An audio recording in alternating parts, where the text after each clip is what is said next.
Praise the Lord everyone. कैसे हैं आप सभी? मैं हूं पास्टर अभिनव। स्वागत करता हूं आपका आज के इस नई वीडियो में।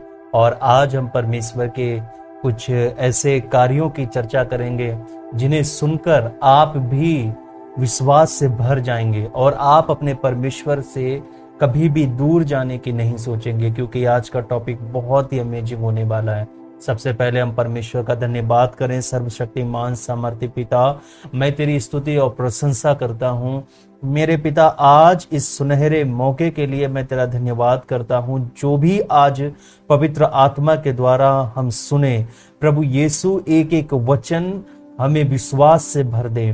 पिता, तेरे प्रति हम अधिक विश्वास से भर जाएं पिता। तुझसे प्रभु अधिक से अधिक प्रेम करें पिता, ताकि प्रभु यीशु हमारा रिश्ता एक मजबूत रिश्ता होने पाए। और जो भी रिश्ते आज पिता कमजोर हो चुके हैं, प्रभु वो फिर से मजबूत होने पाए पिता। हमारे मन से प्रभु जो निगेटिव थॉट्स हैं निकलने पाए मेरे खुदाबंद। आशीषित कर आज अपने लोगों से तू बात कर पिता। आज इनके मन से सारे निगेटिव थॉट्स को निकाल दे पिता, हर विचार को निकाल दे खुदाबंद। आज तू इनसे बातें कर और प्रभु इन्हें बता कि तूने प्यार करता है और तूने इन्हें छोड़ा नहीं है। प्रभु तूने अब तक इन्हें छोड़ा नहीं है। हाँ प्रभु यीशु, तेरे हाथों में मैं सौंप रहा हूं। पिता की महिमा के लिए प्रभु यीशु मसीह के सामर्थ्य नाम में मैं इस दुआ को मांगता हूं। आमीन और आमीन। हालेलुया।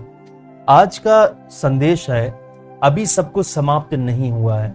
हम इसके लिए पढ़ेंगे दूसरा शमूएल अध्याय 9 वचन 1 से लेकर 10। आप अपनी बाइबल में निकालिए और स्क्रीन पर भी जो वचन आ रहे हैं आप इन्हें ध्यान से पढ़ें। दाऊद ने पूछा, क्या शाऊल के घराने में से कोई अब तक बचा है जिसको मैं योनातान के कारण प्रीति दिखाऊं?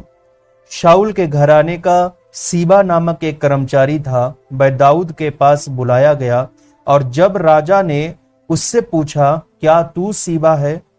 तब उसने कहा, हाँ, तेरा दास वही है। राजा ने पूछा, क्या शाऊल के घराने में से कोई अब तक बचा है जिसको मैं परमेश्वर की सी प्रीति दिखाऊं? सीबा ने राजा से कहा, हाँ, योनातान का एक बेटा तो है जो लंगड़ा है। राजा ने उससे पूछा, वह कहाँ है? सीबा ने राजा से कहा, वह तो लोदबार नगर में अम्मीएल के पुत्र माकीर के घर में रहता है। तब राजा दाऊद ने दूत भेजकर उसको लोदबार से अम्मीएल के पुत्र माकीर के घर से बुलवा लिया। जब मपीबोशेत, जो योनातान का पुत्र और शाऊल का पोता था, दाऊद के पास आया, तब मुंह के बल गिरकर दंडवत किया। दाऊद ने कहा, हे मपीबोशेत। उसने कहा, तेरे दास को क्या आज्ञा? दाऊद ने उससे कहा, मत डर, तेरे पिता योनातान के कारण मैं निश्चय तुझको प्रीति दिखाऊंगा और तेरे दादा शाऊल की सारी भूमि तुझे फेर दूंगा और तू मेरी मेज पर नित्य भोजन किया कर। उसने दंडवत करके कहा, तेरा दास क्या है कि तू मुझ ऐसे मरे कुत्ते की ओर दृष्टि करे? तब राजा ने शाऊल के कर्मचारी सीबा को बुलवाकर उससे कहा, जो कुछ शाऊल और उसके समस्त घराने का था वह मैंने तेरे स्वामी के पोते को दे दिया है। अब से तू अपने बेटों और सेवकों समेत उसकी भूमि पर खेती करके उसकी उपज ले आया करना, कि तेरे स्वामी के पोते को भोजन मिला करे।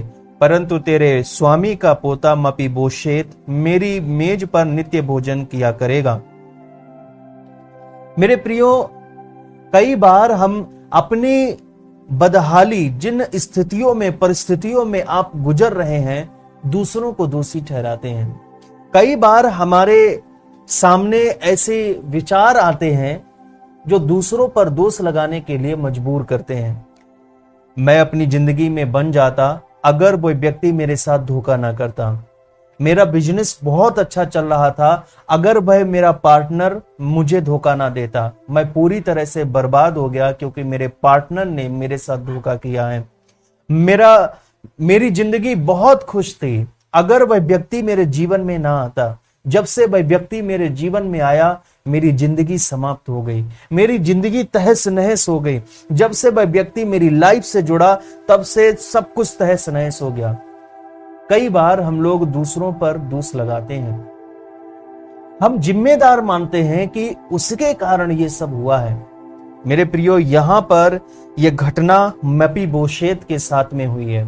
मपीबोशेत जो कि पैरों से लंगड़ा था, इसकी अगर स्टोरी को आप देखेंगे तो इसका जो दादा शाऊल था, राजा दाऊद के साथ बहुत ही बुरा व्यवहार करता था। आप सबको पता है कि शाऊल दाऊद राजा को हमेशा सताता रहता था, हमेशा उसको किसी न किसी बात पर दोष लगाता था।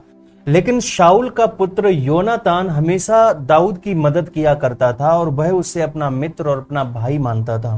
वह उससे अधिक प्रीति रखता था और दाऊद भी योनातान से अधिक प्रीति रखता था। लेकिन कुछ ऐसी परिस्थितियां हुई कि परमेश्वर ने दाऊद को राजा बनाया। परमेश्वर ने पूरा राज्य दाऊद के हाथ में दे दिया और शाऊल और योनातान किसी एक लड़ाई में मारे जाते हैं। जब शाऊल के घराने में पता चलता है कि योनातान और शाऊल मारे गए, तब वहां पर एक कोहराम मचता है और ऐसे में मपीबोशेत जो कि एक छोटा था, बिल्कुल छोटा था, और गोद में उसको लेकर दाई भागती है। मपीबोशेत जन्म से लंगड़ा नहीं था, क्योंकि जब दाई उसको लेकर भागती है तो वह ठोकर लगने के कारण गिर जाता है और उसके पैर टूट जाते हैं। दोनों पैर टूटने के कारण वह लंगड़ा हो जाता है और उसके बाद दाई उसको लेकर लोदबार नामक एक स्थान में चली जाती है और वहां पर उसका भरण पोषण होता है। आपको पता है लोदबार का अर्थ क्या होता है? लोदबार का अर्थ है कोई हरियाली नहीं, सूखापन, कुछ भी बेहतर नहीं। एक ऐसे स्थान पर मपीबोशेत पाला जाता है जहां कुछ भी बेहतर नहीं है, सब कुछ बेकार है, हर एक चीज उसके योग्य नहीं थी, क्योंकि वह राजा के घराने का व्यक्ति है। लेकिन उसके साथ जो हो रहा था कुछ भी अच्छा नहीं। लोदबार एक ऐसा स्थान था जहां पर कभी भी खुशहाली नहीं आ सकती थी। वह एक ऐसे स्थान पर पला बढ़ा जहां पर सूखापन था। उसका जीवन निराशा में कट रहा था। वह अपने दिनों को जब अपने दाई से या अपने लोगों से सुना होगा, किसी से सुना होगा, तो वह याद करता होगा कि मैं एक अच्छे घराने से हूं। और वह लंगड़ा था और वो चल फिर नहीं सकता था। वो जहां पर बैठाया जाता था वो बैठ जाता था और उसको भोजन मिल जाया करता था। यहां पर दिया गया है कि वह लोदबार में अम्मीएल के पुत्र माकीर के घर में रहता था, वहीं पर उसका भरण पोषण हुआ। मेरे प्रियो, कई बार हम ऐसी परिस्थितियों से गुजरते हैं, कई बार हम ऐसे सूखेपन से गुजरते हैं। आपको पता है राजा दाऊद ने जब जाना कि योनातान का पुत्र मपीबोशेत जीवित है, तो राजा दाऊद उसको बुलवा भेजता है। यहां पर नहीं लिखा है, पर मुझे याद है, मुझे ऐसा लगता है और मैं 100% ये बात कह सकता हूं कि राजा दाऊद को जब पता चला कि मपीबोशेत जीवित है, योनातान के कारण वह उसके साथ प्रीति दिखाना चाहता है, तो उसने घोड़े भेजे होंगे, उसने रथ भेजे होंगे। और जब वो रथ लोदबार के लिए जाते हैं और मपीबोशेत जहां रहता है बाहर जाकर खड़े हो जाते हैं, तो उसने उसका साउंड सुना होगा। जब उसके पास ये खबर पहुंची कि आज राजा दाऊद ने तुमको बुलाया है, तो मपीबोशेत के मन में आया होगा कि आज राजा दाऊद हमसे पूरा हिसाब लेगा, क्योंकि मेरे दादा शाऊल ने उसके साथ बहुत ही बुरा व्यवहार किया है। आज वो हमसे एक एक पाई पाई का हिसाब ले ही लेगा। उसके मन में जरूर आया होगा, क्योंकि बाहर बहुत सारे रथ और घोड़े थे, जबकि दाऊद ने उसे प्रीति के कारण भेजे होंगे, और लेकिन उसका मन बहुत ही ज्यादा व्याकुल हो उठा होगा।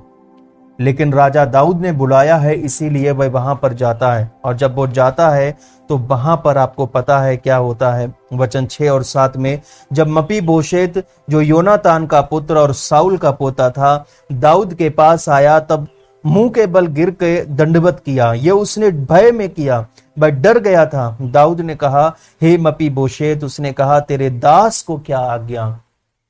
वह एक दास का जीवन जी रहा था। उसने कहा, तेरे दास को क्या आज्ञा। तब दाऊद ने कहा, मत डर, तेरे पिता योनातान के कारण मैं निश्चय तुझको प्रीति दिखाऊंगा और तेरे दादा शाऊल की सारी भूमि तुझे फेर दूंगा और तू मेरी मेज पर नित्य भोजन किया कर। वो सारी भूमि को देने के बारे में बात करता है कि मैं तुझे सारी भूमि दे दूंगा, हर एक चीज जो तुम्हारे पुरखाओं की थी वो सब कुछ मैं वापस कर दूंगा आज से। और तू मेरी मेज पर भोजन किया करेगा। परमेश्वर ने मपीबोशेत को वहां तक उठाया, लेकिन मपीबोशेत ने कभी नहीं सोचा होगा कि मैं आज यहां तक पहुंचाया जाऊंगा, मैं राजा की मेज पर भोजन किया करूंगा। कभी नहीं सोचा होगा, क्योंकि वो एक ऐसे स्थान पर पाला पोसा गया जहां कोई हरियाली नहीं, लेकिन परमेश्वर ने उसकी सुध ली। इस घटना से मुझे दो बातें महत्वपूर्ण दिखाई देती हैं।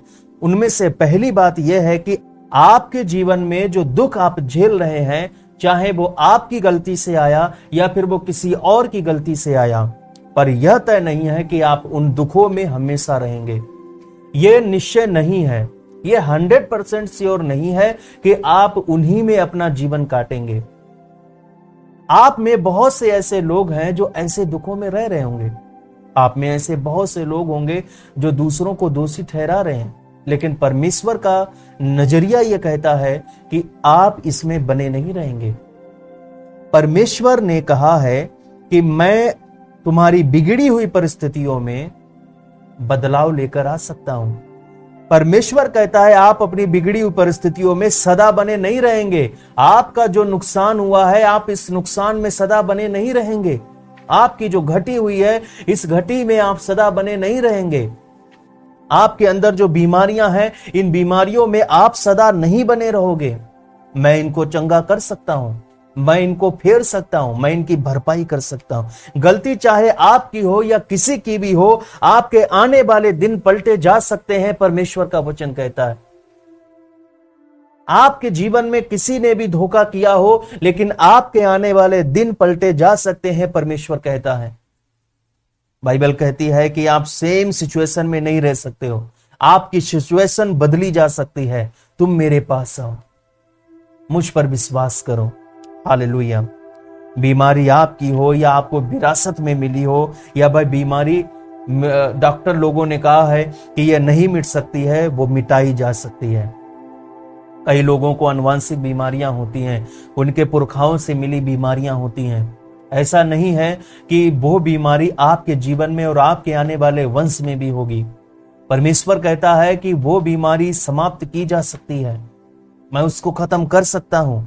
आपके ऊपर कर्जा, चाहे आपकी गलती की वजह से हो या फिर आपके परिवार की गलती की वजह से या फिर किसी व्यक्ति के धोखे के कारण आपके ऊपर कर्जा आ गया हो, परमेश्वर कहता है कि आप इस कर्जे के बोझ तले सदा बने नहीं रहोगे।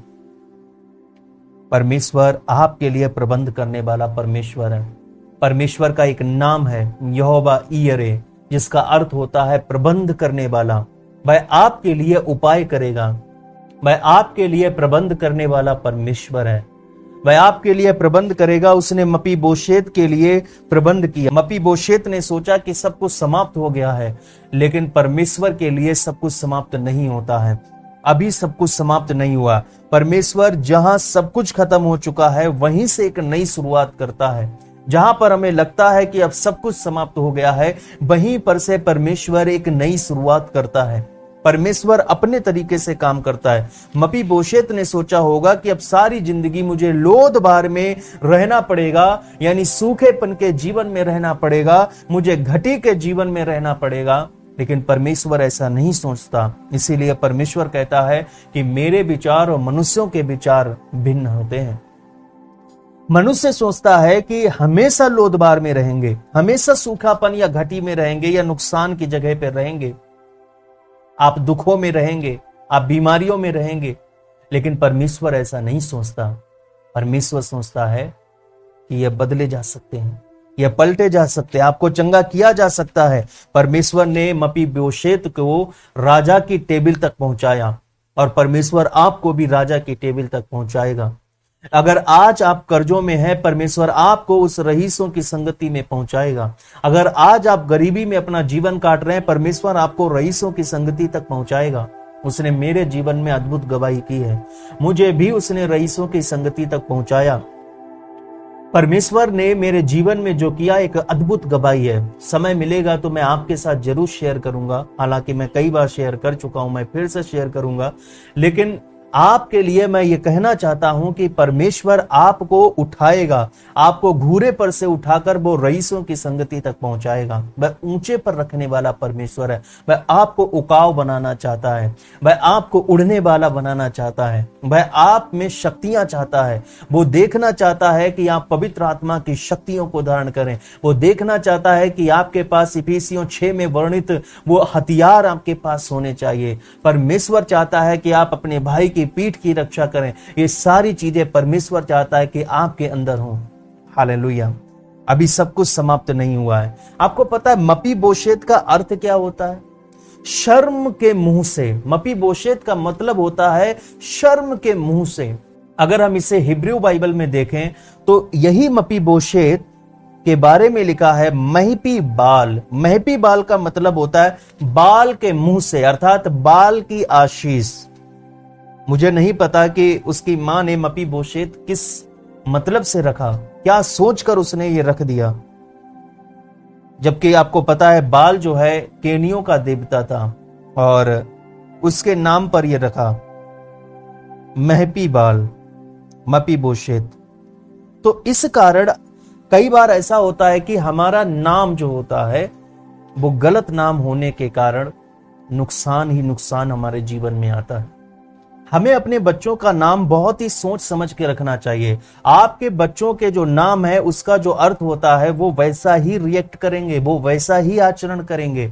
कई बार हमने देखा है कि बच्चों का नाम सूर्य से कनेक्टेड रखते हैं तो अक्सर हम देखते हैं कि उनका दिमाग गर्म रहता है, उनका स्वभाव गर्म रहता है। कई बार हमने ऐसा देखा है। बहुत सारी ऐसी चीजें जिनका अर्थ किसी देवता से कनेक्टेड होता है। इसीलिए याद रखना कि आप अपने बच्चों का नाम सोच समझ कर रखें, क्योंकि आप जैसा नाम रखते हैं वैसा ही प्रभाव उनके जीवन में होता है। अब यहां पर उसको आशीष नहीं मिल पाई थी मपीबोशेत को, क्योंकि उसका नाम ही ऐसा था। अब उसकी मां ने ऐसा क्यों रखा मुझे अभी तक नहीं पता है, और अगर आपको पता है तो आप जरूर कमेंट करिए। लेकिन मैं आपसे कहना चाहूंगा कि अपने बच्चों का नाम मीनिंगफुल रखिए। तो पहली चीज तो मैंने आपको बता दी कि आपके जीवन में आप जो दुख झेल रहे हैं, चाहे आपकी गलती से आया हो या किसी और की गलती से, पर यह तय नहीं है कि आप उन दुखों में सदा रहेंगे। और दूसरी जो महत्वपूर्ण बात है, कभी कभी आप जो मांग रहे हैं परमेश्वर से, परमेश्वर वो आपको नहीं देता है। वैसे परमेश्वर सब कुछ दे सकता है, आप जो कुछ भी मांगोगे, लेकिन कभी कभी परमेश्वर आप जो मांग रहे हैं वो नहीं देता है, बल्कि परमेश्वर आपके नुकसान की भरपाई करता है। हालेलुया। कई बार कोई एक्सीडेंट होता है और जब हम उसके लिए प्रार्थना कर रहे होते हैं और हम उसके लिए बहुत प्रार्थना करते हैं और परमेश्वर हमारी प्रार्थना को नहीं सुनता और वो व्यक्ति हमारे बीच में से चला जाता है, इस दुनिया से चला जाता है, तो हमारे मन कुंठित हो जाते हैं और कहते हैं कि मैंने बहुत प्रार्थना की लेकिन परमेश्वर ने मेरी प्रार्थना को नहीं सुना। लेकिन वहीं पर परमेश्वर आपको आशीष देता है। आपके परिवार में, आपके घर में कोई बहन ऐसी है जो अब तक प्रेग्नेंट नहीं हुई है, तो परमेश्वर उसको कंसीव होने का वरदान देता है और उस घर में किलकारियां गूंजती हैं। परमेश्वर ब्लेस करता है, परमेश्वर भरपाई करता है। हालेलुया। ऐसी बहनों को परमेश्वर बच्चा देगा जो कभी कंसीव नहीं कर पाई। हालेलुया। आपको पता है मपीबोशेत के साथ में यहां पर हुआ क्या था एक्चुअल में, कि उसकी अपंगता दूर नहीं हुई थी। भाई लंगड़ा था, उसकी अपंगता दूर नहीं हुई थी। परमेश्वर ने उसकी अपंगता को दूर नहीं किया कि मपीबोशेत चलने फिरने लगा, लेकिन परमेश्वर ने उसको राजा की मेज पर बिठाया।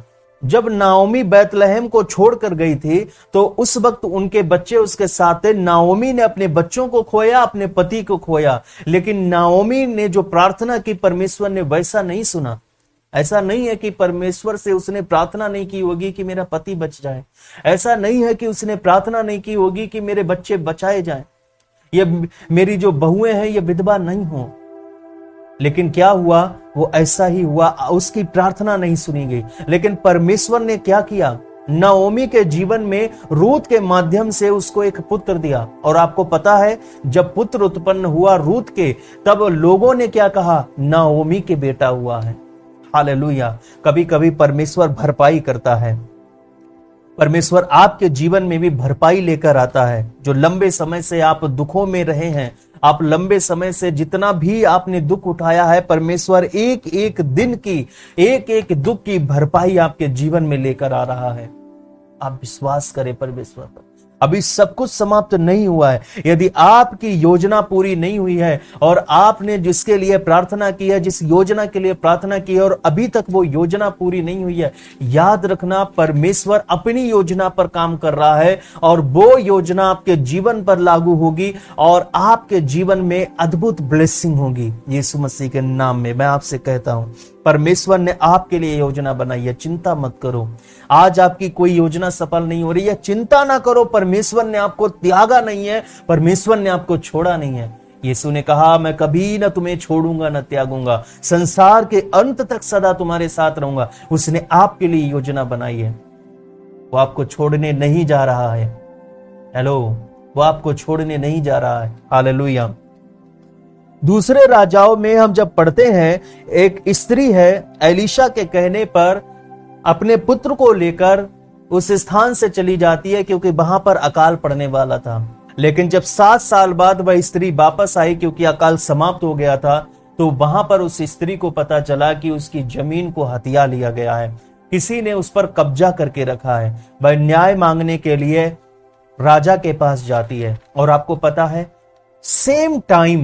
सेम टाइम राजा के सामने एलीशा का सेवक गेहजी राजा से एलीशा के उन कार्यों को, परमेश्वर के उन कार्यों को जो एलीशा के द्वारा परमेश्वर ने किए थे, उनका वर्णन कर रहा था कि एलीशा ने ये किया, एलीशा ने ये किया, परमेश्वर ने उसके साथ ऐसा ऐसा किया। वो राजा के सामने परमेश्वर के कार्यों की चर्चा कर रहा था जो एलीशा ने किए थे। हालेलुया। और उसी वक्त वो स्त्री आती है और जैसे ही उसने एक स्त्री के बारे में बताया कि एलीशा ने एक स्त्री के पुत्र को जीवित कर दिया, उसी क्षण सेम टाइम वो स्त्री उस दरबार में आती है और गेहजी कहता है कि राजन, यही वो स्त्री है। हालेलुया, यही वो स्त्री है। कभी कभी आपको पता है, परमेश्वर एक अलग टाइमलाइन पर काम करता है। वो परमेश्वर कभी डिले करने वाला परमेश्वर नहीं है। वो उसका कार्य है, वो परफेक्ट टाइम पर करता है। वो उसकी टाइमिंग परफेक्ट है। परमेश्वर की टाइमिंग हमेशा परफेक्ट रही है। हालेलुया। सेम टाइम, बिल्कुल उसी टाइम पर वो आती है, लेट नहीं, 1-2 मिनट लेट नहीं। जैसे ही कहा कि उसका पुत्र जीवित किया, राजन, यही वो स्त्री है, देखो ये आई है, यही वो स्त्री है। फिर क्या होता है? राजा पर प्रभाव पड़ता है उस स्त्री के प्रति, क्योंकि वो देखकर प्रसन्न होता है जब उसके पुत्र को देखता है कि यही जीवित किया गया था। वाह, हालेलुया। बताओ तुम्हारी क्या इच्छा है, तुम क्यों दरबार में आई हो? राजन, मेरी संपत्ति और मेरी जमीन को किसी ने हड़प लिया है और वो नहीं छोड़ रहा है, मैं अपना गुजर बसर कैसे करूंगी? राजा ने आदेश दिया कि इसकी जमीन वापस की जाए। अध्यादेश निकाला, इसकी जमीन वापस की जाए, प्लस इसकी जमीन पर इन 7 सालों में जो भी खेती की गई, जो भी इस पर फसल हुई है, उन सारी चीजों की भरपाई राजा के खजाने में से की जाए। वाह। कभी कभी परमेश्वर आपकी प्रार्थना का आंसर इसलिए नहीं करता क्योंकि वो आपके लिए बेस्ट करने जा रहा है। कभी कभी परमेश्वर आपकी प्रार्थना का आंसर ऐसे नहीं करेगा जैसे आप चाहते हो। आप चाहते हो कि ऐसा हो जाए, लेकिन परमेश्वर चाहता है कि मैं अपनी परफेक्ट टाइमिंग में आपके साथ ऐसा करूंगा। मैं किसी से बात कर रहा हूं जिसे इस वक्त सुनने की जरूरत है। हाँ, मैं आपसे बात कर रहा हूं। आप समझ रहे हैं कि मैं किन से बात कर रहा हूं? आपसे ही मैं कह रहा हूं, क्योंकि आपके लिए यह वचन है। आज परमेश्वर ने आपको यह वचन दिया है। कभी कभी परमेश्वर हमारी प्रार्थना क्यों नहीं सुनता? वो सुनता है। परमेश्वर बहरा नहीं है, हमारा खुदा बहरा नहीं है जो तुम्हारी सुन ना सके। परमेश्वर का हाथ इतना छोटा नहीं हो गया कि जो तुम्हारा उद्धार ना कर सके। परमेश्वर की टाइमिंग परफेक्ट है और उसके योजनाएं, उनके प्लान्स तुम्हारे लिए अद्भुत हैं। हालेलुया।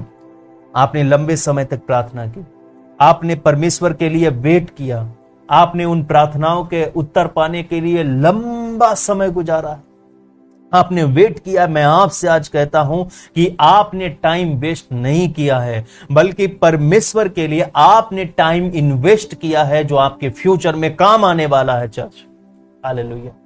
आपने इन्वेस्ट किया है अपना टाइम, और परमेश्वर में की गई मेहनत, मसीह में की गई मेहनत कभी व्यर्थ नहीं जाती है। वो आपके लिए भरपाई को लेकर आ रहा है। मैं आपसे कहना चाहता हूं, अब आपकी भरपाई आ रही है यीशु मसीह के नाम में। अब आपकी भरपाई आ रही है यीशु मसीह के नाम में। Receive in the name of Jesus. आपने शर्मिंदगी को झेला है, आपके परिवार ने बहुत ही ताने आपको दिए हैं, किसी ने आपको बहुत ही ज्यादा हर्ट किया है, आपको बहुत ही ज्यादा तकलीफें दी हैं। हो सकता है कि आपने गालियों को सुना है, हो सकता है कि आपने तानों को सुना है, हो सकता है कि आपको किसी ने बहुत ही ज्यादा अपमान किया है, आपका अपमान इतना किया है कि आप उन्हें सह नहीं सके हैं। आपने उन अपमानों को झेला है, आपने उस शर्मिंदगी को झेला है, आप शर्मिंदा हुए हो कहीं। तो आज मैं आपसे कहता हूं कि अब समय आ रहा है कि परमेश्वर आपको आदर के साथ खड़ा करेगा। परमेश्वर आपको आदर के साथ खड़ा करेगा। लोग आपसे मिलने के लिए अपॉइंटमेंट लेंगे। परमेश्वर आपको आदर के साथ खड़ा करेगा। Believe in the name of Jesus. Hallelujah. अभी सब कुछ समाप्त नहीं हुआ है, आपकी भरपाई आ रही है। मैं आपसे फिर कहना चाहता हूं, अभी सब कुछ समाप्त नहीं हुआ है, आपकी भरपाई आ रही है। मपीबोशेत के दुखों की भरपाई करने वाला परमेश्वर आज आपके दुखों की भरपाई करने जा रहा है। वो परमेश्वर आपको चंगा करने जा रहा है। अब तक लंबे समय तक आप बीमार रहे, वो परमेश्वर आपके दुखों को, आपके रोगों को दूर करने के लिए आ रहा है। वो आपको चंगा करने के लिए आ रहा है। यीशु हमारा महान है, परमेश्वर हमारा महान है। सर्वशक्तिमान सामर्थी पिता, मैं तेरी स्तुति और प्रशंसा करता हूं, राजाओं के राजा, प्रभुओं के प्रभु। आज तेरे संदेश के द्वारा तेरे बेटे बेटियों ने प्रभु परमेश्वर तेरी बात को समझा है। प्रभु यीशु तेरी योजनाओं को इन्होंने जाना है।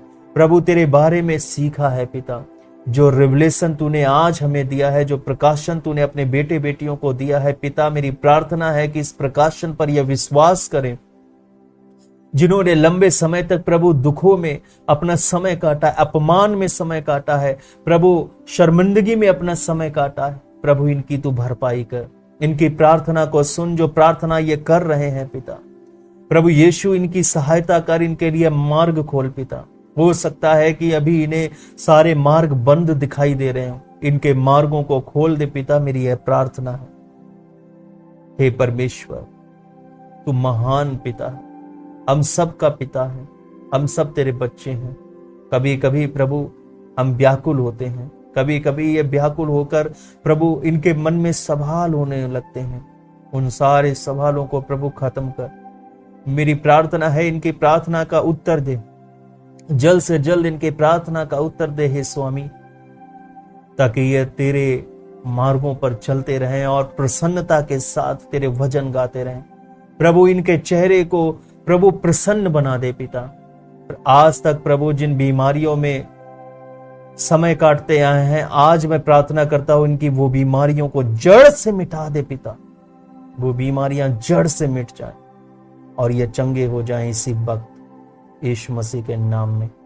इनकी भरपाई हो यीशु मसीह के नाम में। मैं प्रोफेसी करता हूं, आपकी भरपाई यीशु मसीह के नाम में हो रही है। आपके नुकसान की भरपाई यीशु मसीह के नाम में हो रही है। प्रभु आपको चंगा कर रहा है, आप अपने रोगों से फ्री हो चुके हो यीशु के नाम में। आज आपसे परमेश्वर बात कर रहा है, आज आपसे परमेश्वर बात कर रहा है। आज परमेश्वर आपको आपकी भरपाई लेकर आ रहा है। प्रभु आपको ब्लेस कर रहा है यीशु के नाम में। रिसीव करो यीशु के नाम, receive in the name of Jesus. पिता की महिमा के लिए हम यीशु मसीह के नाम में इस दुआ को मांगते हैं, आमीन और आमीन। हालेलुया। ओके, तो अब ये समय है परमेश्वर के राज्य के लिए बोने का। याद रखना, आपका बोना भी आपके लिए कभी भी घटी का कारण नहीं होता है। आपका बोना भी परमेश्वर के लिए एक अद्भुत होगा। आप जो भी करते हैं अपने दिल के साथ में, परमेश्वर अमेज्ड होता है कि ये अपने हृदय के साथ में मेरे राज्य के लिए कितना उत्सुक है। परमेश्वर आपके इस नुकसान की भी वो भरपाई करेगा। आज जो आप परमेश्वर के राज्य के लिए बोते हैं, जो भी आपके पास घटी हुई है, अगर आपके पास 1000 में से आपके रुपए 500 कम हुए हैं और 500 रुपए आपके पास बचे हैं, परमेश्वर आपके इन 500 रुपए पर ऐसी आशीष देगा कि वो 5000 बनाने की काबिलियत रखता है, बल्कि इससे भी अधिक कर सकता है। हालेलुया। मैं आपको बताना चाहता हूं मेरे प्रियो, मैंने कभी भी बोने वाले को भीख मांगते नहीं देखा। मैंने कभी भी बोने वाले को निराशा में नहीं देखा। हो सकता है कि आपके पास जॉब नहीं हो प्रेजेंट टाइम में, हो सकता है कि आपके पास कुछ नहीं हो, लेकिन याद रखना, मत भूलना, अगर आप बोने वाले हो, आप जैसे तैसे आप परमेश्वर के राज्य के लिए बोते हो, याद रखना परमेश्वर आपको रोटी भी दे रहा है, आपके लिए कपड़े भी दे रहा है, आपके चलने के लिए वो सब कुछ दे रहा है। आपको वो जीवित किए हुए है, आपको वो पानी भी दे रहा है और वो आपको सांसें भी दे रहा है। वो परमेश्वर आपको ऊंचाई पर ले जाने के लिए आ रहा है। वो आपको ऊंचाई तक पहुंचाएगा, वो आपकी भरपाई लेकर आ रहा है। बिलीव करो यीशु मसीह के नाम में। और आप जो भी बीज बोते हैं कलीसिया में, वो परमेश्वर के राज्य के लिए, ये सबका कई लोगों के उद्धार का कारण बनता है, कई लोगों का। अगर आज इस दुनिया में प्रभु यीशु मसीह का वचन पहुंचा है तो आप लोगों के बोने के द्वारा ही ये सक्षम हुआ है। और ये सिर्फ आप ही नहीं, परमेश्वर ये करवा रहा है, लोगों के अंदर अगुवाई डालता है परमेश्वर की मुझे बोना चाहिए। यदि आपके अंदर भी परमेश्वर अगुवाई दे रहा है बोने के लिए, तो आप अपने हाथ को पीछे ना करिए, प्रभु आपको ब्लेस करेगा। मिलते हैं फिर नई एक वीडियो के साथ में, तब तक के लिए शालोम, गॉड ब्लेस यू।